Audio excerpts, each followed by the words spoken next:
O podcast que você ouve agora é uma produção da Central 3.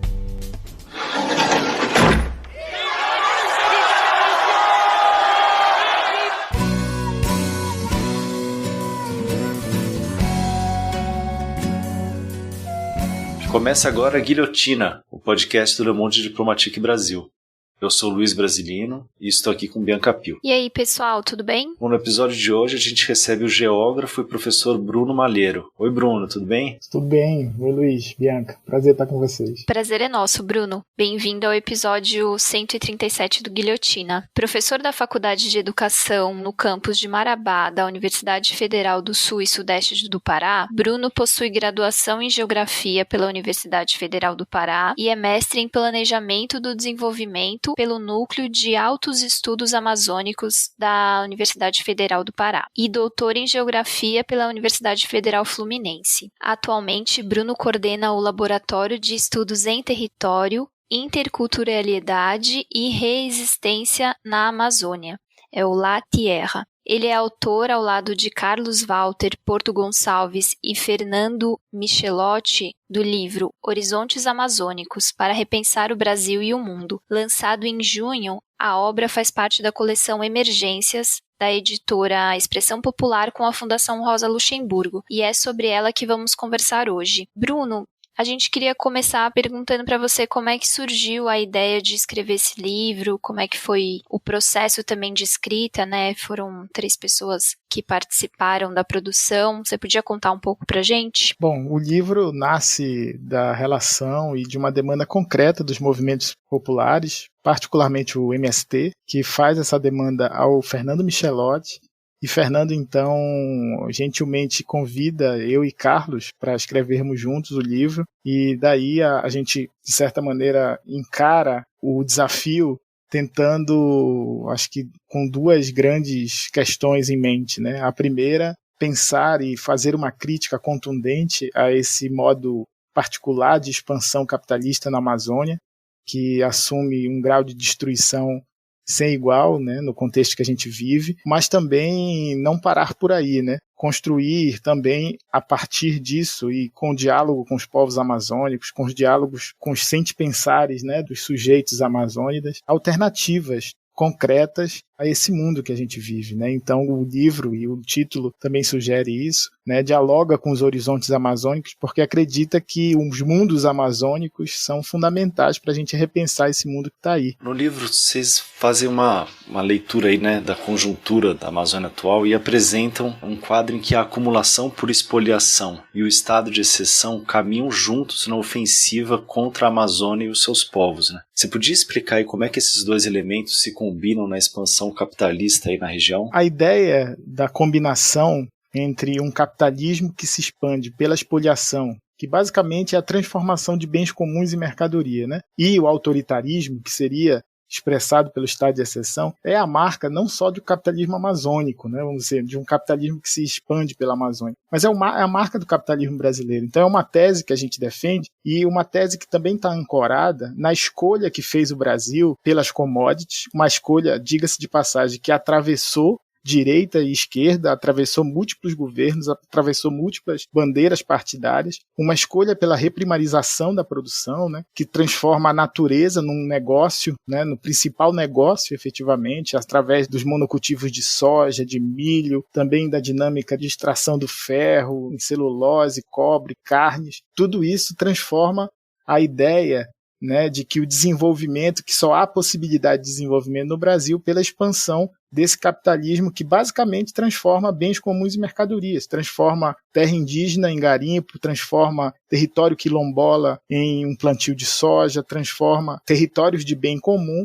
em territórios de apropriação privada. Só que essa dinâmica no capitalismo, e isso desde Rosa Luxemburgo, o próprio David Harvey já coloca isso com muita clareza, não se dá sem violência. A dinâmica de expansão que transforma bens comuns em mercadoria, a dinâmica de expoliação não se concretiza sem violência. E isso a gente sabe, né, de longa duração no capitalismo, particularmente na Amazônia, mas no Brasil também, né? Então essa violência como condição para a expoliação, essa violência como um elemento central de um modo de produção que se realiza por esse corte, por essa quebra dos bens comuns, por esse cercamento dos bens comuns, né, esse capitalismo que significa quase que uma guerra aos povos, né, ele precisa do autoritarismo para conseguir, de certa maneira, expropriar essas energias vitais dos povos. A gente chama até isso de uma necroeconomia de fronteira, quer dizer, um capitalismo que não funciona sem a morte, né? Então, essa expansão das commodities, que foi uma escolha do Brasil, né, ela juntou aí uma dinâmica de expoliação com uma dinâmica de estado de exceção. E esse estado de exceção parece que ganha contornos absolutamente claros, né, com a emergência do governo atual a partir de 2018. Então, a Amazônia se torna uma zona de sacrifício do Brasil e expressa, então, essa relação umbilical aí entre a escolha pelas commodities e um capitalismo que funciona pela violência. E não há violência, nesse caso, sem o Estado autoritário, sem esses ciclos de autoritarismo. Então, a gente até chega a dizer no livro que a escolha pelas commodities, que foi uma escolha também feita pela esquerda, trouxe para nós, ou seria um pulo sem asas no autoritarismo. Porque se a gente for pegar, inclusive, a relação entre a expansão das commodities no Brasil em direção à Amazônia, né, mas a expansão da soja, a expansão do ferro, a expansão dessas commodities agrícolas e minerais, e comparar isso com o mapa da eleição do governo Bolsonaro, né, a gente vai ver algumas sintonias, quase que uma sobreposição. Então, essa escolha pelas commodities é a escolha por um modo autoritário e antidemocrático de fazer política. Então, por isso que na Amazônia é regra, né? Não há expoliação sem estado de exceção. Isso pode ser visto nos índices de aprovação atual dentro do governo do Bolsonaro, que onde são os melhores, alguns dos melhores índices deles são na região norte, né, Bruno? Isso aí tem uma relação com esse modelo de exploração econômica, né? Porque não só na região norte, eu acho que a região centro-oeste também, mas esse movimento que vem do sudeste, passando pelo centro-oeste e, né, chega na Amazônia, ele tem uma marca, a gente tenta trazer isso no livro, ele tem a expansão das commodities, desse capitalismo autoritário, desse capitalismo que funciona pela morte, pela violência, né, desse capitalismo que foi capaz agora, só um parênteses importante, né, de que a empresa Vale, por exemplo, ela teve um lucro no primeiro semestre de 2021, ou seja, o momento de maior mortes pela pandemia no Brasil, quase 1000% maior do que o lucro que ela teve no primeiro semestre de 2020. Então, é a característica desse capitalismo que produz um lucro seguido de morte mesmo. Então, essa dinâmica de expansão, ela é uma dinâmica também de produção de subjetividades, né? A gente dialoga com 5 elementos centrais que talvez explicariam essa forma de expansão das commodities no Brasil. A primeira, ela carrega uma noção instrumental e pragmática da natureza como um obstáculo. A natureza vira um obstáculo para essa compreensão e para essa forma de expansão capitalista. A vida é completamente irrelevante, né? Não sem razão a gente foi capaz de produzir Belo Monte, né? Um modo autoritário, centralizado e antidemocrático de tomada de decisão. Quer dizer, não se tem o direito de dizer não a esse capitalismo que se chega. O quarto elemento é a criminalização e judicialização de todos aqueles que criticam essa forma de expansão capitalista, né? Lideranças intelectuais são colocadas aí no banco dos réus por criticar essa forma de expansão. E a última é a militarização da sociedade, que, diga-se de passagem, sempre foi a marca desses processos de expansão capitalista no campo, né? Não sem razão, os principais massacres que ocorreram na Amazônia, eles ocorreram por conta da polícia militar, né? Então, essa dinâmica de miliciarização que hoje se generaliza na sociedade, ela é marca concreta da nossa expansão capitalista. Então, não há expansão de commodities sem também a expansão de uma subjetividade fascista. São os circuitos do sertanejo, são os circuitos do rodeio, são os clubes de tiro, né? São a gente comprando nas cidades os pacotes do agronegócio, nessas novas redes grandes de atacados que chegam. Então, quer dizer, essa dinâmica e essa escolha nos traz de presente, de certa maneira, uma subjetividade que funciona negando a diferença, dando uma completa irrelevância à vida e funciona de uma maneira extremamente autoritária e antidemocrática. Então essa é uma tese que a gente defende no livro, né? Que a escolha pelas commodities é a escolha pelo autoritarismo, porque esse espaço que a gente vê entrando os sertões no Brasil, né, da expansão da soja, da expansão do milho, da expansão da cana, da expansão de todos esses negócios aí que mercantilizam a natureza, trazem consigo essa racionalidade autoritária. E Bruno, indo agora um pouco para a parte sobre a formação histórica mesmo do bioma, eu acho que tem um ponto que é pouco falado sobre a importância dos diferentes povos da Amazônia para a formação e manutenção da floresta, né? E tem um discurso do deserto verde a ser conquistado, que foi muito falado na ditadura, mas enfim, até hoje a gente encontra. Ou então tem aquele da preservação sem seres humanos, daquela coisa intocada, né? Você pode falar um pouco pra gente sobre essa relação entre a diversidade ecológica desse bioma e também a biocultural? Como é que se relaciona essas duas coisas, assim, pra gente destacar a importância desses povos para esse território existir, né? A Amazônia, tal como a gente concebe e entende, né, ela é uma produção, uma formação, um patrimônio biocultural dos povos que nela residem, né? A gente sempre pensa, quando a gente vai estudar história, naqueles povos andinos, vamos dizer assim, né, e no que eles legaram à humanidade. E pouco pensa, né, no legado que os povos indígenas brasileiros, vamos dizer assim, ou que estiveram nesse bioma, né, ou que atravessaram esse bioma, legaram à humanidade. Eu acho que a Amazônia é o resultado disso, né? E isso a gente traz no livro por uma constatação bastante pontual, mas que parece simples, mas é bastante profunda. Que esse bioma, tal como a gente concebe hoje, ele é formado nos últimos 13 mil anos, desde a última glaciação. E existe gente aqui vivendo há pelo menos 19 mil anos, né, na formação na Colômbia, mas também há 11.200 anos em Monte Alegre, há 8.600 anos aqui próximo na Serra de Carajás, né? Então existe uma complexidade humana que pluraliza, de certa maneira, essa região há milênios, né? Então a gente fala geralmente numa história de longa duração e encara essa história de longa duração nos últimos 500 anos, mas se a gente for pensar a Amazônia, a gente tem uma formação e uma coevolução e coexistência e uma copermanência aí, eu gosto da palavra conformação, né? A formação com os povos dessa região através, fundamentalmente, desses saberes. Então, não há essa biodiversidade que a gente entende, né, sem essa diversidade cultural. Então, há uma relação direta entre os saberes desses povos amazônidas com aquilo que a gente entende hoje por Amazônia. Por isso que isso destrona um pouco esse ambientalismo sem gente, né?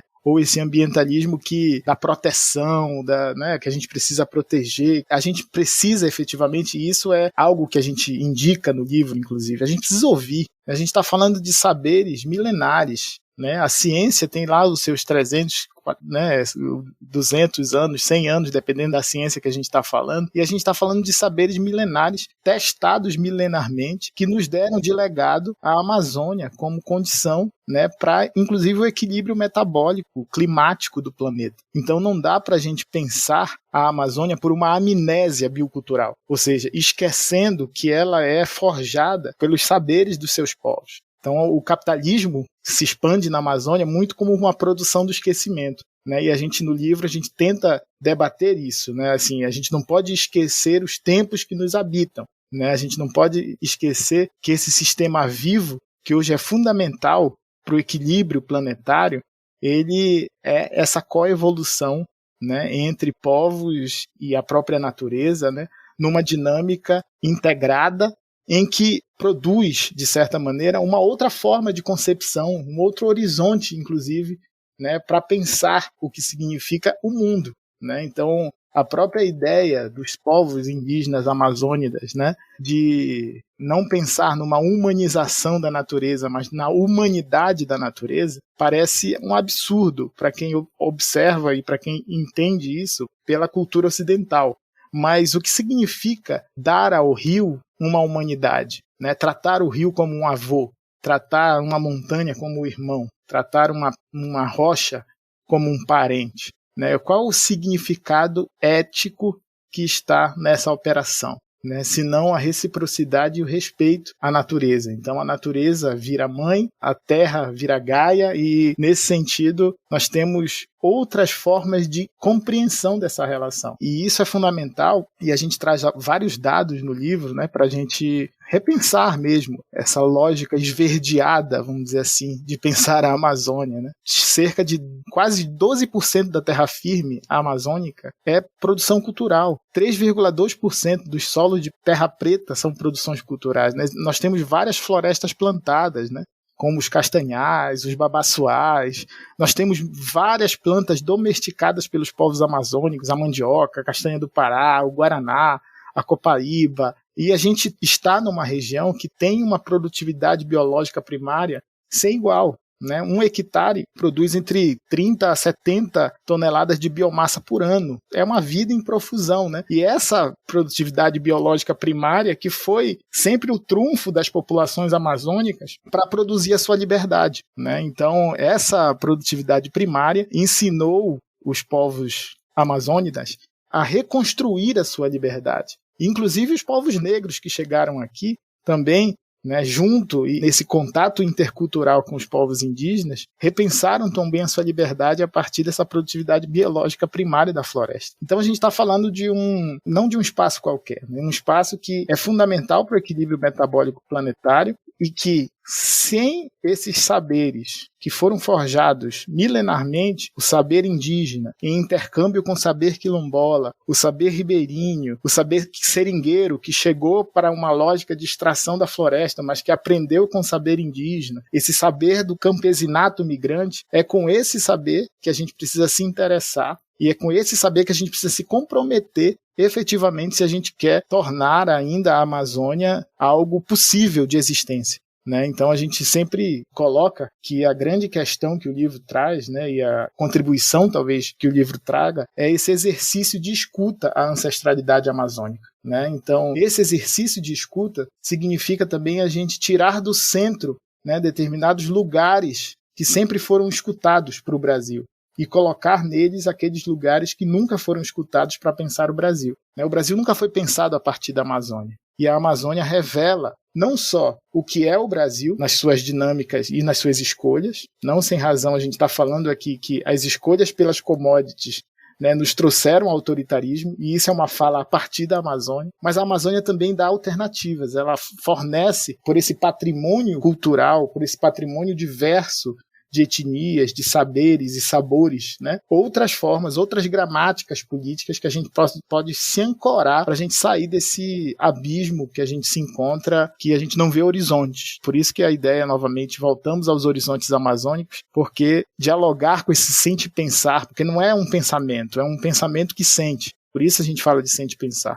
Esse sente-pensar milenar dos povos amazônicos é um diálogo com uma forma de pensar e agir e ser que nos oferece efetivamente um outro caminho a seguir. Mas no livro, do ponto de vista histórico, a gente constrói 2 entradas históricas, né? Essa é para dizer, olha, a gente precisa de uma longa duração histórica para entender o que é a Amazônia. E a Amazônia não é necessariamente apenas, numa perspectiva eurocentrada, né, apenas natureza. A Amazônia é a coevolução de sociedades e natureza. Mas também a gente tenta no livro destronar uma lógica de pensar a história na Amazônia que, de certa maneira, transformou heroísmo ou a violência extrema que está impregnada na nossa história em heroísmo, né? Transformou massacre em revolução, transformou genocídio em triunfo, né? Então a gente também faz esse mergulho histórico por uma história em ruínas, porque é fundamental a gente não ficar, como diria o Walter Benjamin, né, apenas nos documentos de cultura, mas entender, e principalmente na Amazônia, que os documentos de cultura na Amazônia são também documentos de barbárie. E a gente faz esse percurso ao longo do livro, né? São 2 entradas históricas. Uma pela dinâmica biocultural, pela coevolução longínqua, milenar de povos e naturezas, e uma por essa perspectiva das ruínas, para a gente interromper mesmo o cortejo dos vencedores, dessa história dos vencedores. São 2 interpretações históricas que a gente oferece no livro também sobre a Amazônia. Bruno, falando aí sobre essa segunda perspectiva, né, você falou do abismo, né, um pouco antes agora, e no livro vocês contam que o Brasil colônia era dividido, né, como se fossem 2 colônias. uma onde estava a Amazônia e a outra mais o litoral, né, do país, com o latifúndio. Então você podia explicar um pouco a diferença entre esses dois processos de colonização e como que isso lançou as bases aí para a ofensiva atual de espoliação da região? É fundamental a gente entender que a Amazônia foi inventada historicamente como uma exterioridade do Brasil, ou seja, como algo fora do Brasil, né? Então, entre 1621 e 1675, nós tínhamos oficialmente 2 estados, né? O estado do Maranhão, né, que seria o que a gente entende hoje pela Amazônia, e o estado do Brasil. Então, oficialmente, nós temos, e isso vários antropólogos e alguns historiadores também trazem essa hipótese, que efetivamente é uma tese, que nós tivemos 2 regimes de colonização no Brasil. Na verdade, 2 regimes de colonização na América Portuguesa. Um do Brasil e outro da Amazônia. E isso se justifica, isso se explica em muito porque talvez o regime de colonização experimentado naquilo que significava naquele momento o Brasil, estava naquele trinônio que a gente conhece muito bem, né, no latifúndio, né, para exportação monocultural. E isso baseado e pautado no trabalho escravo. Na Amazônia, você tem uma dinâmica de exploração das drogas do sertão em que o centro da acumulação e do valor é o corpo e o saber indígena. Então, acho que essa é uma questão central para a gente pensar. E o centro da produção do valor, sendo o corpo e o saber indígena, né, o sujeito central dos processos de acumulação na Amazônia, nesse primeiro momento da colonização, não é o Estado nem os colonos, é a igreja. Por que a gente traz essa hipótese, traz essa questão como uma questão fundamental? Porque lá, já no século XVIII, né, quando emerge o regime pombalino, né, em Portugal, enfim, que você vai tentar, né, disciplinar uma lógica do Estado no Brasil, você vai ter que, na Amazônia, particularmente, o próprio Pombal vai dizer isso nas suas cartas régias, né, que a Amazônia tinha um Estado dentro de um Estado, porque a igreja tinha todo o controle das operações do valor, né? Então, isso significa que, historicamente, essa é a condição de emergência do tratamento da Amazônia como uma região de risco à soberania. Então, essa tese a gente defende no livro. Né? Então, historicamente, a Amazônia, que esteve fora do Brasil, fora das concepções sobre nação brasileira, esse fora se justifica do ponto de vista histórico, porque aqui nós tínhamos um outro regime de colonização, e essa ideia de que a igreja, então, controlava a dinâmica de produção do valor na região, vai estruturar uma ideia da Amazônia como um risco, né, como um fora que precisa ser incluído. Né? Então, se a gente for pegar essas cartas do Marquês de Pombal e for relacionar com os discursos da ditadura militar, a gente vai ver que o ideal é sempre o mesmo. Né?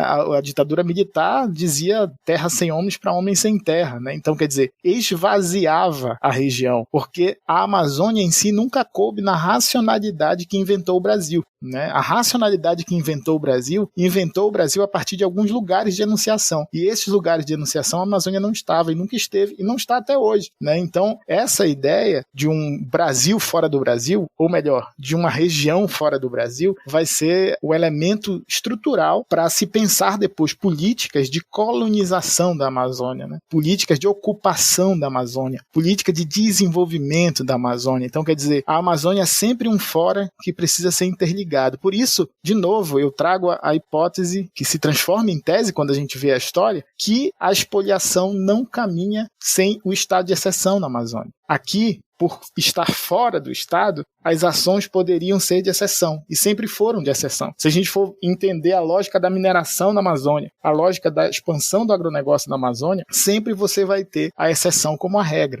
Né? Então, por isso que a gente tenta, né, no livro, e a gente organiza a narrativa do livro de maneira a trazer o leitor, num primeiro momento, para uma dinâmica e para uma reflexão sobre a conjuntura. Porque é impossível que alguém passe, né, ao largo do que está acontecendo nesse momento na Amazônia. Mas já no segundo capítulo a gente tenta ver isso por uma longa duração histórica pelas ruínas que foi o capitalismo na Amazônia. O capitalismo na Amazônia historicamente foi uma guerra. E essa guerra em muito se deu e em muito se dá ainda hoje por conta dessa representação da Amazônia fora do Brasil. Então, nesse sentido, a gente tenta olhar por aquilo que a historiografia oficial, né, chamou, por exemplo, de drogas do sertão, né? Ou seja, a expropriação e a exploração de determinados produtos da floresta para exportação, que seria o que organizaria o primeiro momento da colonização na Amazônia, né? A gente entende isso como um regime geográfico de destruição,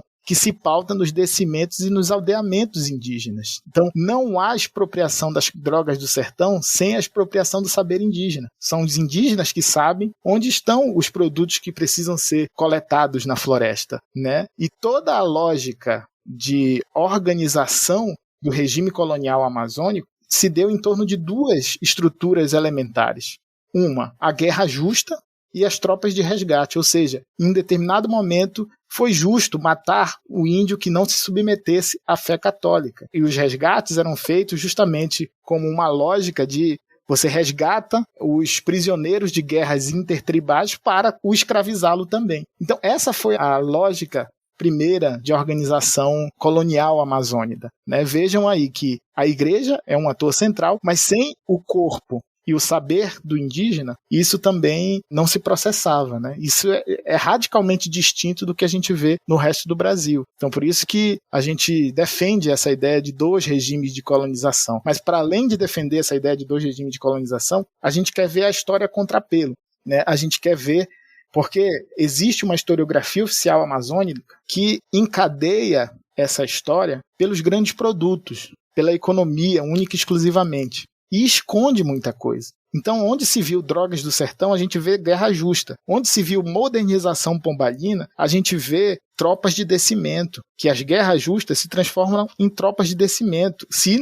no primeiro momento da colonização a ideia era converter a fé católica, num segundo momento da colonização era transformar em cidadão, né? Os índios que não eram cidadãos eram índios bravos, que era também reservado à morte a eles. Então aquilo que a historiografia oficial chamou de Belle Époque, né, que na Amazônia tem grandes referências, o Teatro da Paz, enfim, e outras grandes construções desse período já lá no século XIX, que a historiografia oficial vê como esse outro lado da Revolução Industrial, né, a dinâmica da borracha na Amazônia, a gente vê pelas correrias. Porque não existiu expansão da borracha na Amazônia sem as correrias indígenas. As correrias indígenas eram expedições organizadas para punir os indígenas que se colocavam nos caminhos do seringal. Então a gente tenta escovar mesmo essa história para tentar mostrar essa dinâmica de violência que é permanente na historiografia amazônica e na geografia amazônica. E aí a gente chega na ideia de que a modernização do espaço amazônico nada mais é do que um ataque sistemático aos povos amazônicos. O capitalismo na Amazônia nada mais é que uma guerra aos povos. Então a gente tenta construir essas reflexões aí e rever um pouco essa longa duração histórica da colonização, sempre pensando que não há processos de modernização que não sejam processos de colonização, né? Não há modernidade sem colonialidade. Então, a gente sempre tenta trazer esse outro, esse não ser, né? A gente dialoga bastante com Frantz Fanon, dialoga bastante com Walter Benjamin para tentar salvar esses silêncios históricos que foram produzidos sobre a Amazônia, não só da relação da Amazônia com o Brasil, mas também na própria historiografia amazônica que esconde a violência extremada que foi a regra da acumulação capitalista ao longo desses vários séculos de colonização. Ô Bruno, agora saltando um pouco no tempo para um período um pouquinho mais recente, vocês afirmam que a Amazônia só se tornou de fato uma preocupação nacional, né, se colocam entre aspas, a partir da Constituição de 1946. O que motivou essa mudança e quais foram as suas consequências aí, especialmente no que diz respeito ao período subsequente, né, que foi a ditadura militar e que aí é um tema mais debatido já, né, sobre a atuação do regime na colonização da Amazônia. Né? A Constituição de 46 é interessante porque algumas regiões são citadas, né, no texto constitucional como se estivessem fora do Brasil, né? Então são criadas um conjunto de ações para rever ou reconstruir essa desigualdade regional histórica entre regiões no Brasil, e isso a gente traz esse elemento da Constituição para essa emergência mesmo da Amazônia como uma preocupação nacional, mas essa preocupação nacional é justamente por ela estar fora do que se representa como nação, né? Então, a representação de nação desde do Brasil de 30, de Vargas, né, depois do Brasil da ditadura militar, é uma representação de Brasil que não cabe efetivamente os mundos amazônicos, né? Então, essa lógica de invenção, né, de uma nação brasileira, historicamente se configurou na Amazônia como violência e barbárie, né, porque na concepção geral que organiza a ideia de nação, não cabe, né, os pensares, os sentires, né, a lógica de organização do espaço, a perspectiva de pensar dos povos amazônidas. Então, nesse meio do século XX, aí, a gente tem um conjunto de políticas pensadas pelo Estado brasileiro que colocam a Amazônia no centro, como a gente tenta construir no livro, né? É um dentro que está fora. Ela só é citada na Constituição justamente por estar fora, historicamente, daquilo do que se tornou o Brasil, né? Então, o livro, na verdade, se estrutura por uma ideia que eu acho que é muito potente, que é a crítica ao modo de produção da universalidade. O que a gente chama desse modo de produção da universalidade? Porque existem lugares que automaticamente falam para o mundo e outros lugares que nunca foram efetivamente ouvidos, né? Então a nossa sociedade, de certa maneira, escolheu tornar universal determinado tipo de saber, e um saber da destruição, e localizar determinados tipos de saberes da vida, né? Então a gente universalizou os saberes da dominação. As políticas na Amazônia, as políticas para a Amazônia, elas têm 2 centros de referência, né? A economia e a engenharia. São saberes da dominação, né? Mas, historicamente, nós localizamos os saberes da vida, os saberes do cuidado, os saberes da autoprodução da vida. Nós resolvemos não escutar os saberes que nos legaram à Amazônia, né? Então, acho que essa é uma questão central que a gente traz no livro. Então, a gente precisa, nesse sentido, a gente não questiona a universalidade. A gente questiona o modo em que essa universalidade tem se produzido. A gente não questiona o Brasil. A gente questiona o modo como o Brasil tem sido pensado. O Brasil tem sido pensado, historicamente, inclusive pelas teorias críticas, e muito pelos processos de industrialização. E os processos de industrialização no Brasil são bastante localizados na história, né? A longa duração histórica do Brasil mostra que o Brasil, efetivamente, funciona do ponto de vista econômico e do ponto de vista das suas relações de poder através dos processos de espoliação, que sempre foram a regra na Amazônia. Então a gente reivindica, né, com essa crítica desse modo de produção da universalidade, que a Amazônia tem muito a dizer, a explicar o Brasil e também a dar outros caminhos ao Brasil, porque historicamente as políticas tratam a Amazônia como um fora que precisa se adequar, né, a essa visão de Brasil que é distante, né? Então é sempre visto por aquele que está distante. É uma alegoria de pensamento geográfico que não considera o outro como parte da sua concepção de mundo, né? Então é sempre um Brasil pensado ou que, de certa maneira, homogeneiza ou mata os povos indígenas, né? O indígena é considerado no Brasil quando ele está morto, né? As figuras que são consideradas nesse Brasil, é esse indígena morto, né? Então a gente precisa ressignificar também essas formas de imaginação do que a gente chamou de Brasil. E é essa ideia que a gente tenta, né, trazer no livro, porque as políticas oficiais pensadas na Amazônia, historicamente, trataram essa região como esse lugar fora do lugar, né? Como esse lugar que, historicamente, se produz uma ameaça, né? Produz um risco, né? E em nome do risco se cometeu as mais brutais barbáries também. Falando nisso, Bruno, eu ia te perguntar isso, quais são as consequências, né, para o território dessa visão? Vocês usam a visão da fratura, né, um território fraturado. Eu achei muito interessante que mesmo os projetos atuais, né, destinados à integração, né, rodovias e ferrovias, etc., como vocês explicam como elas acabam, em vez de integrar, elas acabam dividindo o território, né, separando e tal. Podia explicar isso aí pra gente? A ideia de desenvolvimento a gente pensa como desenvolvimento, né? Quer dizer, é tirar do envolvimento as pessoas que estavam envolvidas. Inclusive, os povos amazônicos têm dito isso, né? Em vez de pensar em projetos de desenvolvimento, a gente tem que pensar alternativas ao desenvolvimento, né? Então, quando a gente traz essa ideia da quebra do metabolismo social da vida, isso é fundamental de se pensar, né? Porque essas políticas que pensaram a Amazônia desde fora,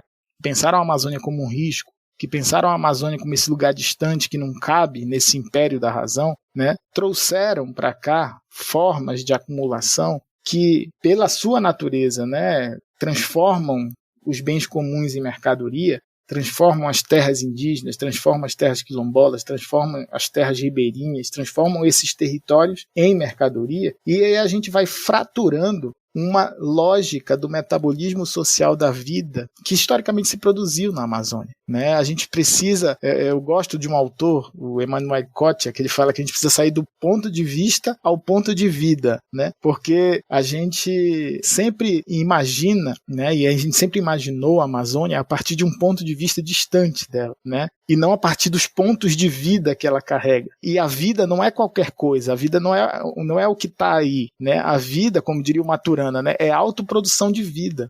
E os seres, por excelência, que autoproduzem vida são as plantas, né? Através da fotossíntese. Então a gente diz, existia um metabolismo social da vida regido pelo sol, né? E pela fotossíntese, né? Isso é uma forma de governo do mundo, né? Uma forma de governo do mundo que não se organiza pela teoria da adaptabilidade, né, do mais forte, se organiza justamente pelos lugares onde se inventa a vida. Os saberes indígenas dialogam muito bem com isso, né, quando dão humanidade à natureza. Então, nesse sentido, a gente tem um regime metabólico orquestrado pela fotossíntese e pelo sol, né. Nós temos a maior área de floresta tropical do mundo, com a maior incidência de sol do mundo. Nós temos 800 milhões de hectares de floresta, 490 milhões no Brasil, né? Nós temos 520 bilhões de árvores, nós produzimos 26 trilhões de litros d'água por dia. Então é esse o metabolismo social da vida que se autoproduz pela fotossíntese, junto com os saberes dos povos, que produz esses oceanos verdes, esses rios voadores, né, que garantem o equilíbrio ecossistema global, que é quebrado, principalmente a partir de 1960, né, quando essas políticas se transformam, não são mais pontuais no território, né, elas se estruturam,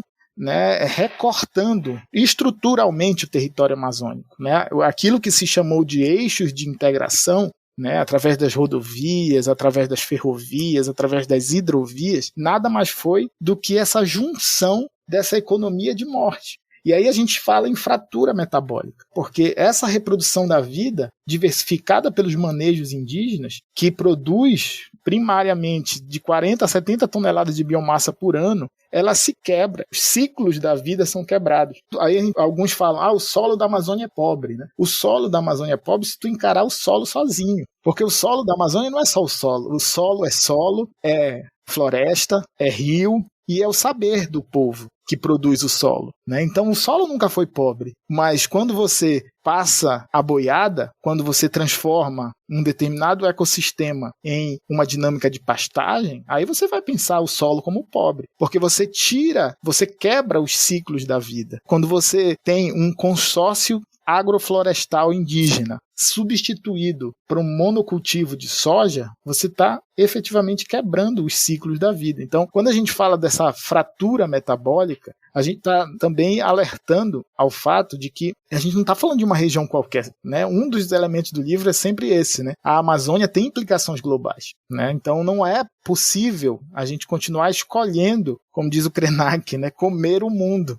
Né? Então, se a gente continuar escolhendo esse caminho de destruição total, a gente não tem o mundo como uma possibilidade nos próximos anos, né? Então, o relatório do clima acabou de sair, a gente vê que a gente está efetivamente num momento de ruptura, né? De crise civilizatória, e aí, por isso que essa fratura, ela nos apresenta, né, de certa maneira, também oportunidades de saída. Né, porque a gente chegou em um momento em que, se a gente não repensa, né, a gente precisa de ideias para adiar o fim do mundo, como diz o Krenak, né? Mas apesar disso, a gente inclusive chama, né, e toda essa quebra do metabolismo social da vida que organiza a Amazônia, né, ela se processa por dois paradigmas. Um paradigma que a gente chama do paradigma fossilista, que é esse paradigma que a gente tem discutido aqui, né, nessa entrevista, que é o paradigma da soja, o paradigma do milho, o paradigma do boi, o paradigma da mineração, mas um outro paradigma também que a gente chama de biotecnológico flexível, que se apresenta mais ameno, né, que se apresenta pelo crédito de carbono, que se apresenta por pastagens com carbono neutro, que se apresenta como sustentável, né, que tem uma tríade muito característica, né? Tecnologia, conhecimento e sustentabilidade. Mas é preciso dizer que esse capitalismo que se apresenta como verde na Amazônia, que apresenta-se como um paradigma, né, um outro paradigma, na verdade, se o nosso problema fosse tecnologia, a gente não tinha fazenda aqui na Amazônia com clone e escravos ao mesmo tempo. Se o problema fosse conhecimento, mas de que conhecimento a gente está falando? Esse conhecimento da dominação que nos legou, né, essa engenharia de Belo Monte, é desse conhecimento que a gente está falando, e a sustentabilidade, né? O único modelo de sustentabilidade possível de se autodenominar assim são dos povos indígenas, que são testados milenarmente e nos legaram a floresta. Então a gente tem que se afastar não só desse paradigma fossilista que destrói a floresta, mas tem que também se afastar desse paradigma biotecnológico flexível do capitalismo verde, que quer a floresta em pé, mas sob seus domínios, não sobre os domínios e a autonomia dos povos. Bruno, justamente isso que você estava comentando em relação ao mercado de carbono, que é apresentado como uma saída, eu queria que você falasse um pouco mais sobre as implicações desse modelo para os povos que estão na floresta, porque existe uma certa subordinação a esse projeto, quando ele é implementado, que complica para os povos que estão lá, acabam impactando o modo de vida desses povos, é isso que eu quero dizer. Então eu queria que você explicasse um pouco pra gente dessa faceta aí do capitalismo verde, que é quase colonizador também, né? Eu acho que a primeira questão, e inclusive a gente traz um conceito para discutir isso no livro, que chama agromínero hidrobiocarbono negócio. Não dá para entender essa dinâmica do crédito de carbono, a dinâmica do bionegócio, sem entender que esses negócios estão em consórcio com outros negócios. Né? A dinâmica e o discurso do crédito de carbono está nas grandes fazendas, está nos grandes plantios de soja. E a dinâmica da soja, quando se diz verde, né? Essa dinâmica de expansão da soja para determinados territórios na Amazônia, empurra a produção do gado para outros territórios, né? Que empurra a dinâmica do capitalismo para outros territórios. Então, há um consórcio entre esse capitalismo fossilista do agronegócio, da mineração, do hidronegócio, né? Que transforma rios em hidrelétricas, né, com esse bionegócio, esse carbono negócio. Então não dá para a gente ver dissociação entre eles. Então esse consórcio é importante. E essa dinâmica do capitalismo verde, que se apresenta como sustentável, como tecnológico, como alternativa, a gente sempre precisa ter como ponto de referência a autonomia dos povos. Né? Até que ponto essa dinâmica e essas soluções que são apresentadas pelos créditos de carbono da vida, pelos serviços ambientais da vida, elas efetivamente garantem a autonomia territorial e epistemológica dos povos amazônicos. Porque a experiência nos mostra que essa dinâmica de expansão na Amazônica nada mais se configura do que uma expropriação dos conhecimentos dos povos para transformar em commodity. Né? Então, a grande questão é que essas soluções tecnológicas vendidas, né, esse capitalismo verde, constrói relações de subordinação tal qual o capitalismo mais destrutivista, né, que a gente conhece na Amazônia. Então, pela tecnologia, a gente encara, e isso é muito importante de se colocar, né, que a relação da tecnologia, a implementação tecnológica não significa diminuição da violência. Né? O nosso problema não é e nunca foi e nunca será a tecnologia. Né? Assim como esse discurso fala que a gente precisa apenas mudar hábitos, né? A gente precisa mudar os hábitos do agronegócio, mudar os hábitos como se a dinâmica espacial do agronegócio, da soja, do gado, da mineração, ela não fosse uma dinâmica de expropriação, né? Uma dinâmica de expoliação, né? Uma dinâmica de criação de regimes autoritários. Né? Então não há possibilidades de tornar mais brando esse processo. Os governos progressistas, ditos progressistas, né, até tentaram, através de uma estratégia muito clara, né, de zonear a Amazônia e tentar fazer experiências de expansão da soja, né, com menos destruição da natureza. Mas no final das contas, quando a gente vê o consórcio, né, soja, milho, carne, né, carbono e essa biotecnologia que também se expande, a gente vê que a destruição e a subordinação dos povos só aumenta. Né? Então, essas alternativas elas precisam ser questionadas. E a sustentabilidade, essa palavra tão recorrente, né, na boca das empresas, cada vez mais, ela vira uma prática de nomeação. Né? A Vale, por exemplo, ela conseguiu, num dos relatórios de sustentabilidade dela, logo depois do que aconteceu em Mariana, dizer que cumpriu algumas metas de sustentabilidade. Então, do que a gente está falando efetivamente quando a gente está falando de sustentabilidade, né? Então, é importante reconstruir esses conceitos, é importante reposicionar esses conceitos, né? E não acreditar nesses horizontes apresentados aí pelo capitalismo verde, porque, no final das contas, a subordinação dos povos é a regra nos processos, né? E aí tem toda uma gramática também em torno dessa ideia de economia do conhecimento. Mas que conhecimento é central?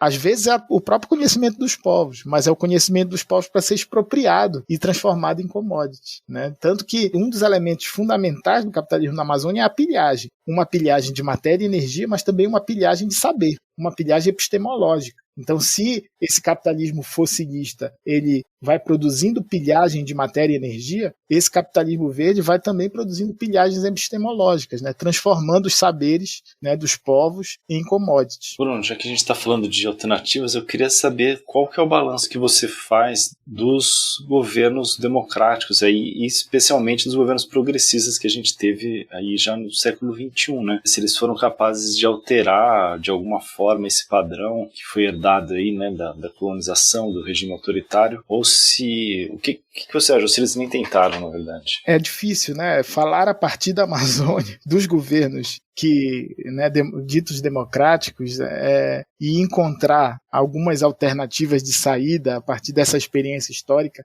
é difícil. E a tese que a gente traz no livro é justamente o contrário, né? Que é a escolha que esses governos fizeram pelas commodities, ela nos trouxe de presente o autoritarismo como um modo de organização da vida no Brasil. Então, é preciso, e mais do que urgente, né, que a gente repense esses modelos, né, que a gente repense, na verdade, o lugar de onde se pensa o Brasil, né. O Brasil já foi pensado em muito, né, a partir da industrialização, né, do Sudeste, né, a locomotiva paulista pensou por muito tempo o Brasil. O Brasil já foi pensado até pelo Nordeste, por essa perspectiva de ascensão pelo consumo, mas é preciso que o Brasil comece a se pensar pela Amazônia, né? E, nesse sentido, se a gente for fazer um balanço dos governos progressistas, eles orquestraram, de certa maneira, eles surfaram na onda do boom das commodities e escolheram um caminho mais simples, né? O caminho mais simples era exportar ferro, exportar soja, exportar petróleo, exportar milho, né, para a China e garantir o superávit primário, né, para que com esse superávit primário você possa investir em programas sociais, né? Mas o preço dessa escolha é o preço de uma sociedade autoritária, da estruturação de uma sociedade autoritária, da estruturação de um modo de pensar autoritário. Né, a expansão das commodities, a expansão desse espaço pela espoliação, e eu como geógrafo gosto muito de referenciar isso, é uma expansão de uma dinâmica subjetiva altamente ligada ao fascismo. Então a gente precisa realmente aprender, tem um verbo, tem um ditado, na verdade, uma frase dos povos Anhu, né, do Lago de Maracaibo, na Venezuela, que eles falam que a gente precisa, a fonte da contribuição, né, da compreensão do mundo é a gente entender aonde a gente se perdeu. Né? Então essa pergunta é fundamental. Aonde a gente se perdeu no caminho? Me parece que as nossas esquerdas e as nossas direitas, falando a partir da Amazônia, oferecem coisas muito semelhantes, né, nesse sentido, enquanto projeto de desenvolvimento. Né? Então, é necessário, e aí os horizontes amazônicos vêm justamente com essa perspectiva, né? Que a gente comece efetivamente a dialogar com essas culturas, com essas tradições, com esses sentires e pensares milenares, indígenas, né, quilombolas. E isso a gente inclusive apresenta no último capítulo como alternativas. Né? A gente não está falando em coisas abstratas.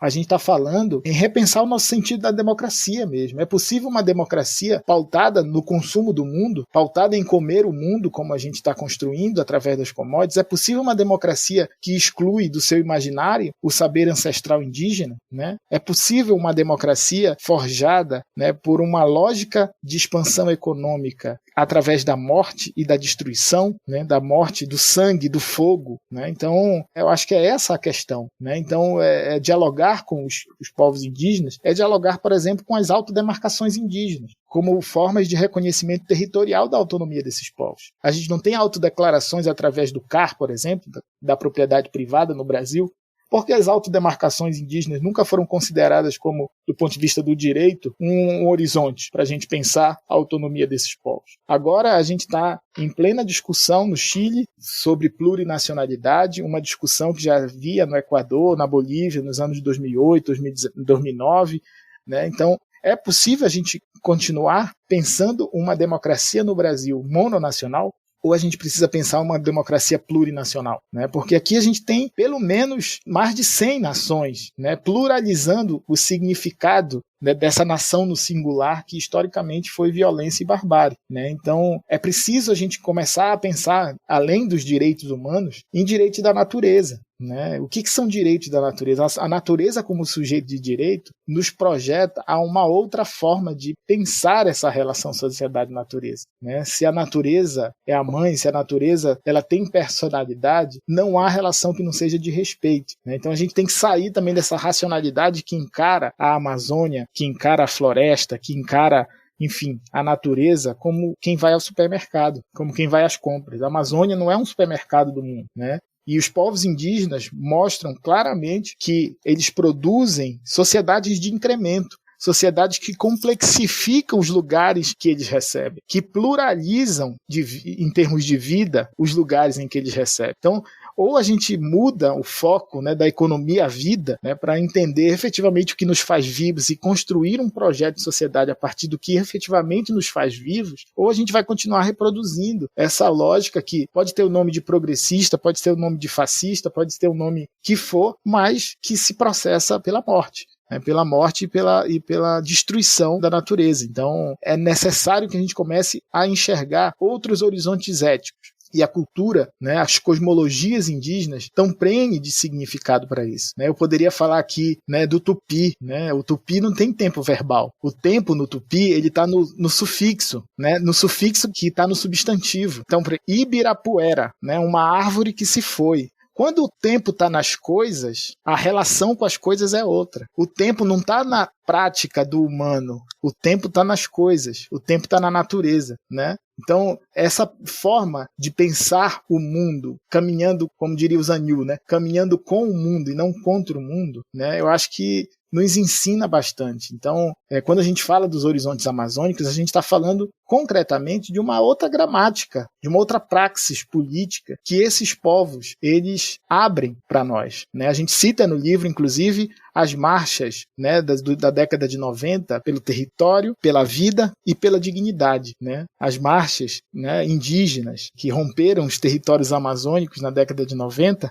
pela vida, pela dignidade e pelo território. O professor Carlos Walter sempre traz essa tríade para nos mostrar que isso é muito mais do que liberdade, igualdade e fraternidade. Esses povos estão inventando uma outra cultura política, estão nos trazendo uma outra forma de pensar a própria política e a própria democracia. Então, chegou a hora, né, se não já passou da hora, da gente colocar esses sujeitos no centro da produção de um outro Brasil, no plural, né, porque o Brasil tal qual se criou através dos conjuntos de projetos históricos que forjaram o que nós somos, né, não deu espaço para que esses sujeitos falassem. E a gente está falando, só para finalizar o raciocínio, de mais de 110 milhões de hectares de terras indígenas, de mais de 85 milhões de hectares de territórios ligados aos camponeses. A gente está falando de mais de 50 milhões de hectares ligados aos quilombolas, às várias populações tradicionais no Brasil, né? Isso dá mais de 50% do território nacional. A gente nunca pensou o Brasil pela maioria, não é minoria. A gente tem que pensar o Brasil pelos territórios complexos que nos forjaram na diversidade que nós somos,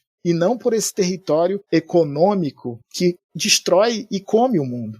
Então, ou a gente repensa e a gente faz esse giro, né? O giro que a gente chama é começar a ver pelos lugares nunca vistos, né? Ou a gente está com alternativas eleitorais, mas a gente não tem alternativas reais de projeto, né? Então não adianta falar em alternativas eleitorais se a gente não tem alternativas de projeto para mudar efetivamente o Brasil que está aí. Perfeito, Bruno. Para encerrar, a gente queria te perguntar como é que, acho que remeter um pouco ao título do livro, né? Como é que a Amazônia pode ajudar a gente a repensar o Brasil, especialmente nesse momento que a gente vai, enfim, a gente tem mais um ano pela frente de governo Bolsonaro, mas sobretudo a gente não tem tantas perspectivas de mudança como um projeto para esse território, né? Então, enfim, como é que a gente repensa esse projeto com a colaboração dos saberes desse território? Bom, primeiro eu queria agradecer a oportunidade da gente falar a partir da Amazônia, né, no Guilhotina, que a gente sempre acompanha. Pensar o Brasil e o mundo a partir da Amazônia é construir um giro de perspectivas, né? A gente primeiro assumir que o Brasil, tal qual historicamente foi pensado, é uma invenção monolítica, homogênea, uma invenção cunhada a partir de um lugar do Brasil, né? E esse lugar do Brasil que sempre teve a oportunidade de participar dos projetos políticos de Brasil, com seus intelectuais, com suas narrativas, com suas perspectivas de mundo, precisa começar a ouvir outros lugares que nunca fizeram parte disso que a gente chama Brasil, né? Então, pluralizar os sentidos de Brasil é a primeira alternativa, né, que a Amazônia apresenta, porque a Amazônia não é a Amazônia, são as Amazônias, né, sempre no plural, porque a gente está falando de múltiplas sociedades indígenas, a gente está falando de múltiplas sociedades quilombolas, a gente está falando de múltiplas sociedades ribeirinhas, né, são múltiplas comunidades que se autoproduzem produzindo a vida, né? Então, ver o Brasil a partir da Amazônia, ver o mundo a partir da Amazônia é, primeiramente, né, a gente sair de algumas fixações que a gente tem em termos de desenvolvimento no Brasil. Né? A gente precisa sair dessas fixações, da primeira, das commodities. O horizonte que nós construímos em torno de um crescimento econômico pela via das commodities, ela precisa ser repensada. Né? Não faltam exemplos, não faltam expressões de violência, não falta sangue e nem falta fogo para a gente começar a repensar esse projeto. Né? A gente precisa sair, né, dessa reprimarização que a gente escolheu como desenvolvimento. Né? Então, acho que essa fixação, né, olhar a partir da Amazônia, nos dá essa certeza, né, de que essa escolha nos trouxe morte e destruição. Né? Mas também é sair dessa fixação industrialista. Né? Só para vocês terem uma noção, a indústria na Amazônia, por exemplo, a indústria que tenta, de certa maneira, transformar o ferro, né, em ferro-gusa, ela usa quase sempre a força de trabalho escrava nas carvoarias, porque para transformar ferro em ferro-gusa, a gente precisa de carvão, né? E o carvão tem uma relação tanto com desmatamento ilegal quanto com o trabalho escravo, né? Então a gente precisa sair dessas fixações que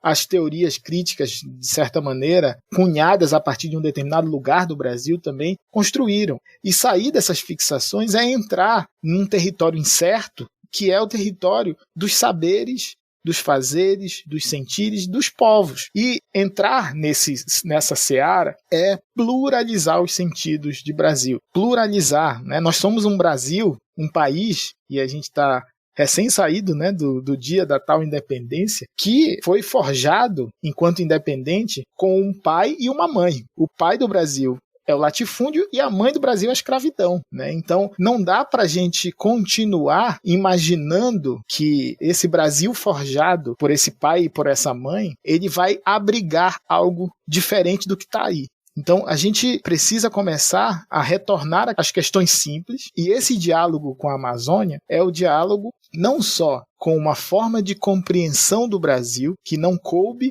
nas teorias críticas sobre o Brasil, inclusive, mas, e aí é o fundamento que a gente traz, inclusive, no livro, é tentar aceitar esse legado milenar de saberes como uma alternativa viável para o nosso mundo de hoje. Né? E como parece utópico, parece extremamente distante, mas o que a gente está falando, fundamentalmente, é de comida saudável. A gente está falando de autonomia de produzir, né, comida saudável. A gente está falando de outros circuitos mais curtos que não se liguem à lógica do agronegócio, porque hoje o agronegócio domina o campo na sua dinâmica de expansão, mas domina as cidades, nos grandes atacadões que vende os seus produtos, né, e o veneno chega na nossa mesa. Né, e a gente ignora toda uma dinâmica de saber fazer de povos que fazem sem veneno, né? Então a gente está falando do princípio básico da vida, que é o alimento, né? Então, nesse sentido, a Amazônia apresenta sim, né, os povos amazônicos apresentam sim alternativas. Então esses saberes precisam ser colocados não como inferiores, como historicamente a gente tratou, ou como distantes, né? Eles precisam ser colocados no centro, porque eles são o centro de uma mudança de perspectiva. E quando a gente fala mudança de perspectiva, a gente está falando, e eu vou dialogar, por exemplo, com o saber Anhu, dos Anhu, do Lago de Maracaibo, na Venezuela, né? Eles têm 3 princípios vitais que eu queria dialogar aqui com vocês para mostrar com quem a gente precisa dialogar. Eles dizem: nós emergimos do mundo.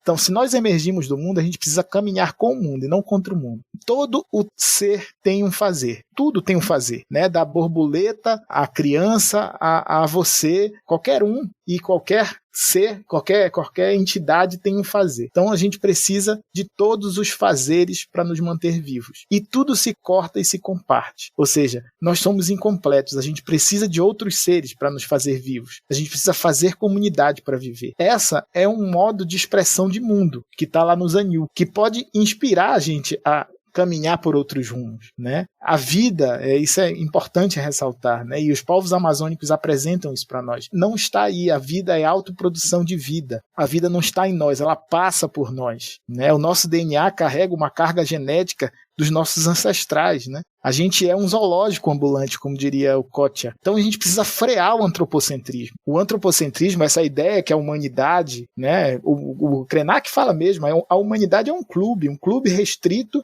que quer comer o mundo, né? Então a gente tem que começar a sair do antropocentrismo para começar a pensar em antropomorfismo, começar a pensar que aquelas sociedades que construíram uma perspectiva de humanidade da natureza apresentam para nós um outro horizonte ético de relação com a natureza. Se nós achamos absurdo transformar um rio num avô, como faz o Krenak lá no Atu, que é o Rio Doce, né? A gente acha absurdo isso, mas isso foi a fonte que garantiu uma relação de reciprocidade e respeito dessas sociedades com a natureza. Então, para tornar mais claro isso e mais palpável o que a gente está falando, quando as marchas saíram, né, na década de 90, lutando pelo território, pela dignidade e pela vida, elas queriam dizer, olha, território é porque sem o território não há vida. Vida e território, né? O território é a condição imanente para que a gente continue vivendo na nossa diferença. Dignidade, né? Dignidade para ser como eu sou, né? Não como você quer que eu seja. E vida que é o princípio elementar que precisa organizar a política, né? E até hoje a gente está organizando pela morte. E não liberdade, fraternidade e igualdade, né? Como novamente eu referencio aqui o Carlos Walter, que escreve livro com a gente, que referencia essa diferença entre esses dois princípios, essas duas formas de entender os princípios políticos, né? Agora a liberdade está sendo completamente sequestrada por esse discurso do ódio, por esse discurso totalitarista e discurso fascista, né? Então a gente precisa repensar, inclusive, os nossos princípios. E aí, quando a gente chega em um contexto eleitoral, né, novamente a gente traz a história, como ensinam novamente os Zanil, onde nós nos perdemos no caminho, né? Nós nos perdemos no caminho no momento em que a gente não escutou o território, no momento em que a gente ignorou aqueles que nos legaram o patrimônio que nos faz vivo, que é a Amazônia, né? Então, não adianta, para falar em 2022, a gente construir alternativas eleitorais, né? Porque a gente está falando de um contexto que atravessou governos progressistas e totalitários, governos progressistas e esse liberalismo autoritário, né, que o Bolsonaro expressa, com uma militarização e miliciarização completa da sociedade. Então não adianta a gente falar em perspectivas eleitorais. Eu vejo muita análise, muito interessante inclusive, né, mostrando as possibilidades, né, das alianças, tudo em torno das eleições. Se a gente tem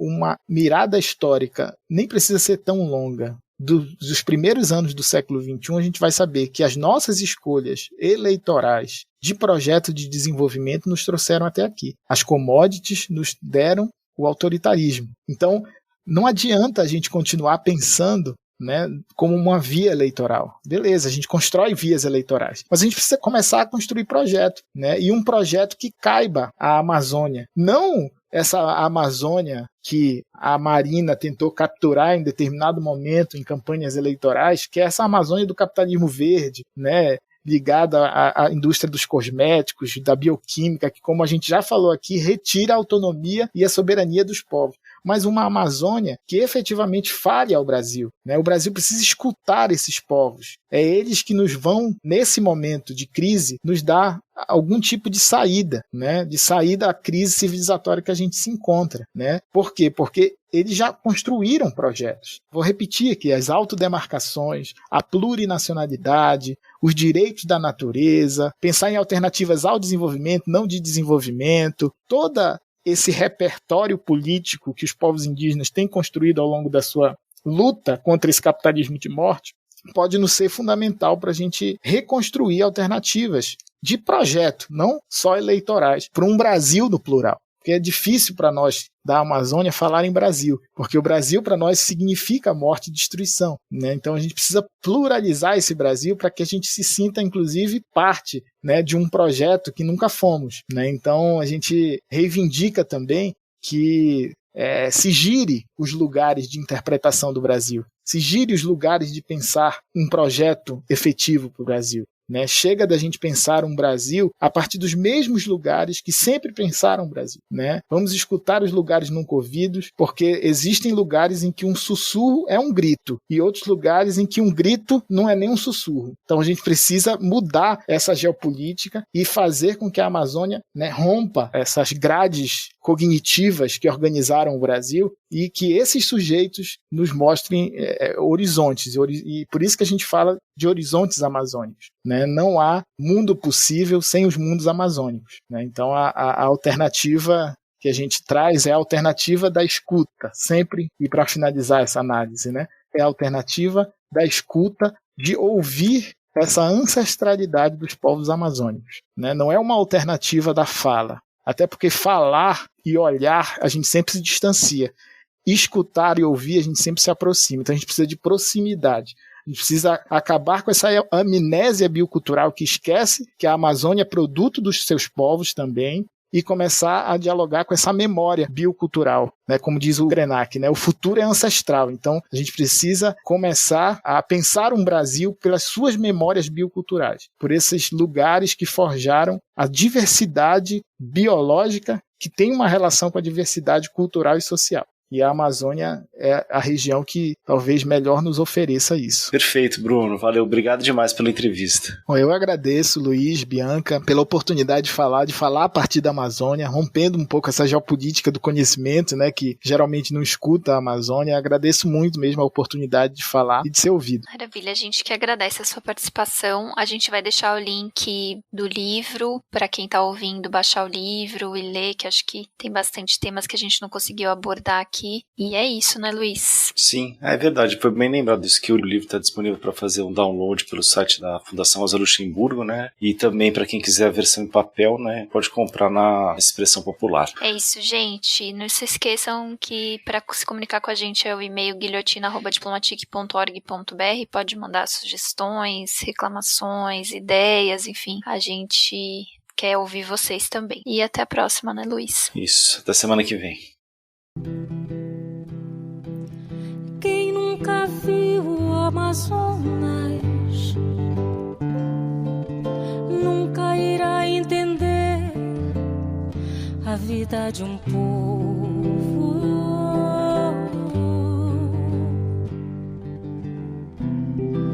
De alma e cor brasileiras, suas conquistas de beiras, seu ritmo novo.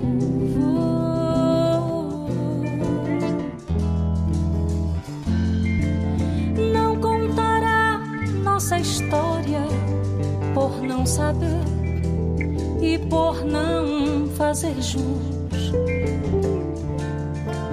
Não curtirá nossas festas do Cuju.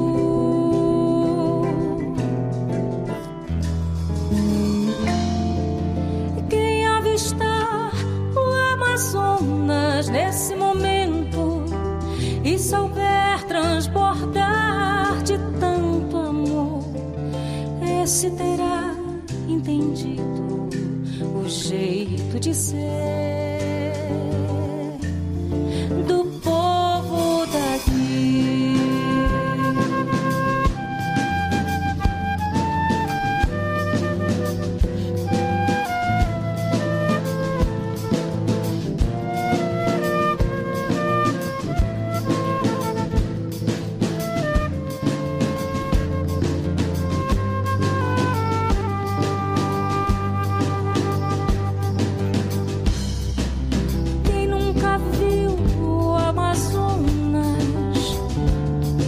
Jamais irá compreender a crença de um povo. Sua ciência caseira, a reza das benzedeiras, o dom milagroso.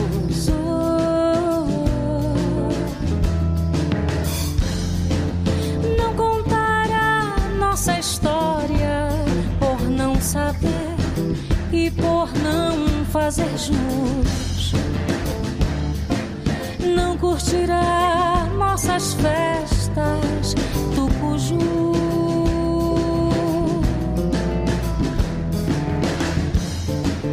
Quem avistar o Amazonas nesse momento e souber transbordar de tanto amor, esse terá entendido o jeito de ser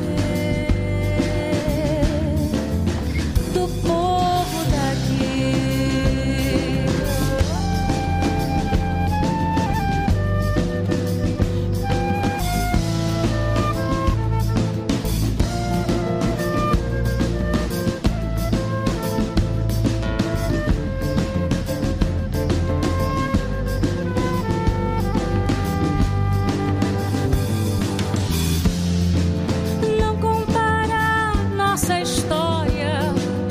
Saber e por não fazer jus, não curtirá nossas festas tucuju.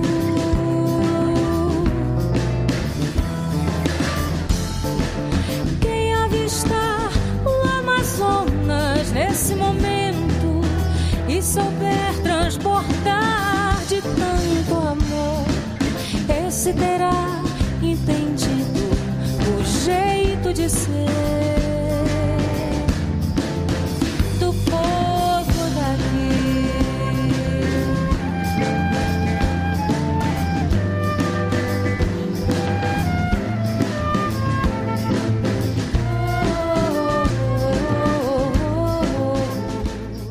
O Guilhotina é um podcast do Le Monde Diplomatique Brasil. O roteiro, a produção e a apresentação é de Bianca Pio e Luiz Brasilino. Edição de Domênica Mendes. Apoio técnico Central 3.